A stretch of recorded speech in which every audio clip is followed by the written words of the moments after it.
Frost creeps across the ancient grasslands, the wind screaming like a predator hunting in the night. In this world, survival is not just a struggle. It is a constant gamble between life and death. How did early humans endure winters so brutal that the very air could slice their lungs? What secrets of bone and fire allowed them to carve life out of a frozen land? And what if the giant mammoths, creatures of unstoppable power, became both their greatest danger and their most essential lifeline? The story begins on a raw, gray morning. A small band of Homo habilis moves across the frozen savanna, their breath clouding in the icy air. Their bodies are wrapped not in furs, they have not yet mastered sewing, but in rough hides draped over shoulders stiff and brittle from frost. The group is gaunt, their stomachs hollow from days without food. At the front, two males carry crude stone tools, flakes of sharp obsidian battered hand axes chipped from river stones. Behind them, females clutch bundles of roots and bitter berries dug from the frozen soil, while young ones stumble in the snow, their cries muffled by the wind. Suddenly, the group halts. Ahead across the plain, a massive shape rises against the morning fog, a mammoth carcass half buried in snow. The beast is dead, perhaps fallen in a pit of ice during the storm, its ribs jutting like black spears into the sky. The air reeks of decay. But to starving humans, this is no stench, only promise. The band rushes forward, swarming around the frozen body. Stone edges strike at the tough hide sparks of determination flaring in the silence. The work is brutal, their hands raw and bleeding, but the reward is flesh tough, frozen, yet rich with life. Strips of meat are pulled free, marrow sucked from split bones, fat smeared on lips cracked from the cold. But this gift comes with a price. The smell of blood spreads quickly across the wind. Soon from the tree line, predators emerge, a pack of giant hyenas, larger than any wolves known today, their yellow eyes gleaming with hunger. The humans freeze, gripping their crude weapons. The hyenas circle, snarling, testing the resolve of these fragile scavengers. For a moment, it is a standoff, bones and flesh between two hungry species. One of the older males, his face scarred from battles past, lifts a mammoth bone as a shield, pounding it against the ground. The sound echoes like thunder, a declaration of defiance. Others join him, slamming bones, shouting through their chests. The hyenas hesitate, confused by the noise, then retreat into the shadows. For now, the humans are victorious. As the sun sinks, the carcass becomes more than food. The tribe drags enormous bones back toward a shallow cave, their bodies straining under the weight. In the dark of winter, mammoth bones serve a second purpose. They are walls, shields against the icy wind. Piled together, covered in hides, they create crude shelters where firelight flickers and warmth lingers. Children curl inside bone hollows like eggs within a nest. Sparks from flint strike dry grass, igniting flames that lick at the shadows. The mammoth has not only fed them, it has become their fortress. But survival never rests. The storm returns that night, a blizzard roaring down the valley with merciless force. Snow drives into the cave wind, tearing at hides, fire sputtering. A mother clutches her infant, shielding it with her body as cold air stings her skin. Outside, ice cracks like thunder. A mammoth bone wall shifts, threatening to collapse. The men rush to hold it in place, shoulders pressed to ancient ivory, grunting their breaths, steaming in the dark. If the wall falls, the tribe will be buried alive. The storm howls, the bone creaks, and for a moment, all hangs on the edge, between life and death. The night rages on. Snow drives into the cave's mouth, Yet the tribe endures pressed close together within the fragile shelter of bone and fire. Hours crawl like predators in the dark, but eventually the storm weakens, the wind dwindles to a whisper. At dawn, the world outside is unrecognizable, white, endless, and still. The land is entombed beneath ice, but within the mammoth bone shelter, fire still glows. Against all odds, the humans have survived the storm. Yet survival demands more than one victory. The carcass outside is now buried beneath deep drifts of snow, and scavengers return in greater numbers. Ravens gather overhead, their cries sharp and mocking, while the hyena pack prowls once more at the edge of vision. The humans cannot linger.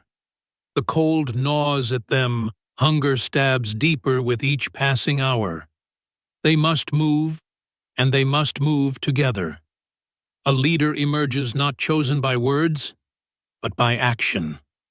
The scarred male from the night before, who had lifted bone against hyenas, rises again.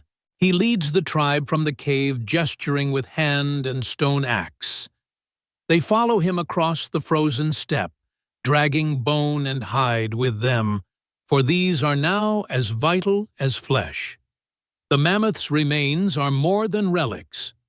They are tools, shields, even the skeleton of a moving camp. As the tribe marches, they come upon a frozen river. Ice groans beneath their steps, yet they press forward. One female kneels, breaking the surface with sharp flint, scooping water into hollowed bone fragments. Children sip from these makeshift vessels, their lips blue, but their eyes alive. Each gesture, each spark of innovation is a step closer to survival. But survival is never simple. Across the frozen plain, another band of humans appears, silhouettes, moving through the mist.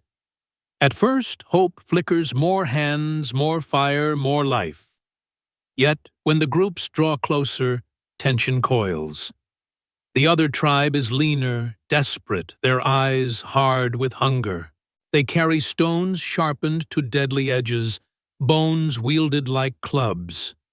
For a long moment, the two bands face each other in silence, the weight of the frozen world pressing down upon them. Then, with a sudden cry, the rival band lunges forward. Chaos erupts. Stones clash against bones, bodies slam into snow. The air fills with snarls, screams, the thud of violence. A young male is struck and falls, blood steaming in the frost. But desperation fuels ferocity, and the scarred leader rallies his people, driving them to fight not with rage, but with strategy. They form a circle, women and children in the center, men on the outside wielding bone clubs.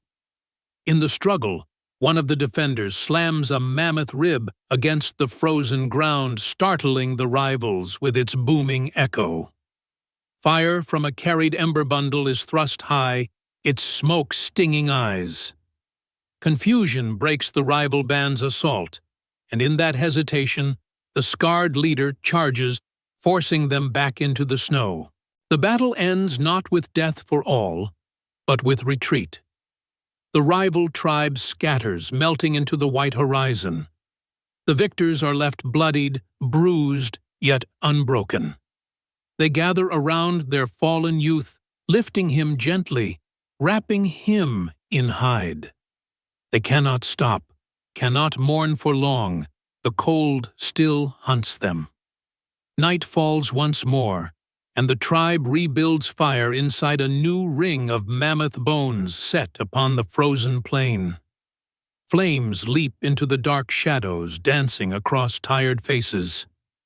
Children nestle against their mothers, warriors lean upon their bone clubs, and the scarred leader sits silent, his breath heavy but steady. Around them, the land is cruel, merciless, vast. But within the glow of fire and bone, a seed of endurance grows. The tribe's fire glows against the vast silence, a fragile ember holding back the endless dark. The storm has broken them, the rival band has tested them, but still they endure. Their mammoth bone walls stand like white pillars of strength, their flames licking upward like a signal to the frozen heavens. Hunger lingers cold still, claws at skin. Yet there is warmth here, warmth born not only from fire, but from unity. The wounded youth lies swaddled in hide, a smear of red darkening the snow beside him.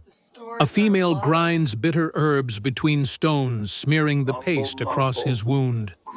Primitive medicine, yet it carries the promise of life.